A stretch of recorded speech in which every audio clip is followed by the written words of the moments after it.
Le coup de génie de Samuel Eto'o et son salaire monstrueux au sein du comité exécutif de la CAF. Samuel Eto'o fils, président de la Fédération camerounaise de football, FECAFOOT, a été élu au comité exécutif de la Confédération africaine de football, CAF.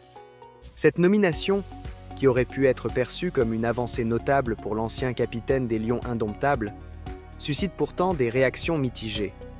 Parmi les critiques les plus virulentes, celle de Stéphane Edzighi se distingue. Ce dernier, dans une déclaration incisive, minimise l'importance de cette élection et tourne en dérision la joie exprimée par les partisans d'Eto'o.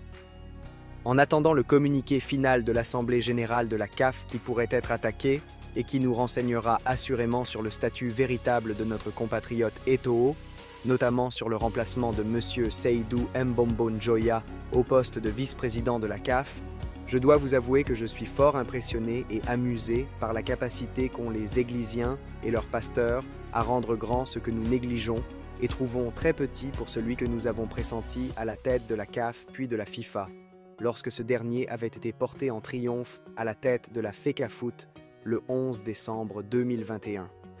Je ne cesse de rire de l'attitude des fans d'Eto'o. Les gars sont si heureux pour si peu. Eto'o est vraiment fini comme les funérailles. Eto'o, membre du COMEX de la CAF, et les gens jubilent?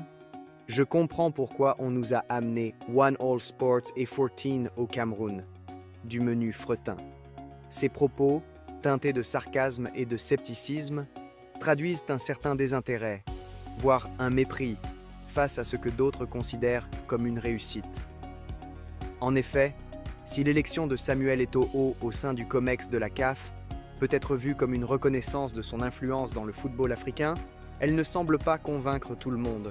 Pour certains, cela reste une avancée modeste au regard des ambitions que nourrissait l'ex-footballeur au moment de sa prise de fonction à la FECAFOOT.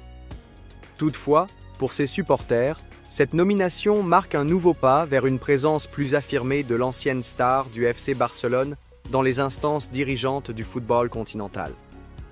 Reste à voir si cette nouvelle position permettra à Samuel Eto'o d'influencer réellement les décisions au sein de la CAF, ou si, comme le suggère Edzighi, il s'agit simplement d'un titre honorifique sans grand impact. En intégrant le comité exécutif de la Confédération africaine de football jusqu'en 2029, l'actuel président de la FECAFOOT va participer à l'approbation et à la supervision du budget de la CAF. Son salaire, quant à lui, est estimé à 80 000 $ américains par an, soit 4850 et 1680 FCFA. Ce qu'il faut savoir, un membre du comité exécutif de la CAF ne gère pas le budget, mais il participe à son approbation et à sa supervision. La gestion quotidienne du budget est du ressort du secrétaire général et du département financier. En dehors de ce salaire annuel, les membres du COMEX peuvent percevoir des indemnités journalières lors de leur mission ou participation à des événements officiels. En 2019, par exemple, ces indemnités étaient de 250 $ par jour. Et toi, n'hésite pas à me donner ton avis dans les commentaires. Et s'il te plaît, n'oublie pas de t'abonner.